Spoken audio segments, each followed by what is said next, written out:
So give us your take on this. How does a company approach using performance marketing? Yeah, I think in my view, I typically like to see, you know, certainly post product market fit, certainly some dedicated budget around it, some willingness to test and learn in the channel. I think certain signals you're going to want to look for is if they've stood up paid search, if they've stood up paid social, that's a really good indication. The more mature these channels are, the better. Kind of gives a good baseline because you don't want to go to market with something that influencers are not going to want to pick up.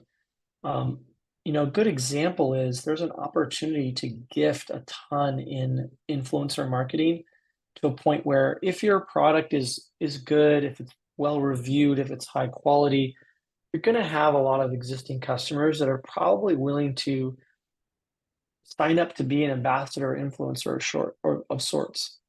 You're going to have people that are, essentially lining up to promote it.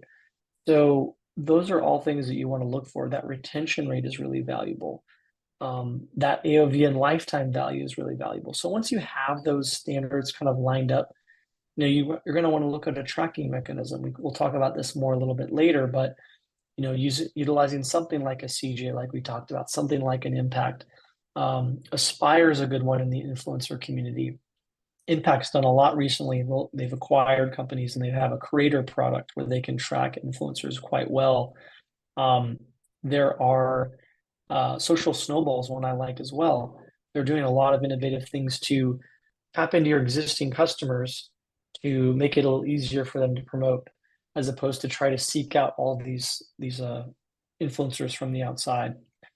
Um, and then once you have that, it's really becomes a recruitment, a volume game, but also a quality game where you have to recruit, a certain number, make sure they're in the program, tracked, engaged. We want to get them live with links. We want to get them trying product and giving feedback. We want to have agreements in place with them so they know kind of what they can and can't do.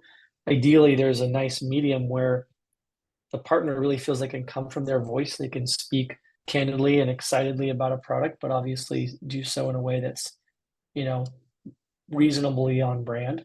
Um, really, authenticity has become, it's overstated probably, but I think that's what really jumps out in terms of what performs best. And users are really savvy. They see when an influencer is maybe um, overly scripted or overly fake, and they can smell it out.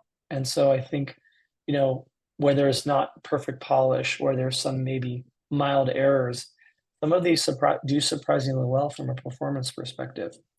Mhm. So those are some big observations, kind of like how do you think about getting started? And we can certainly go into other details as well.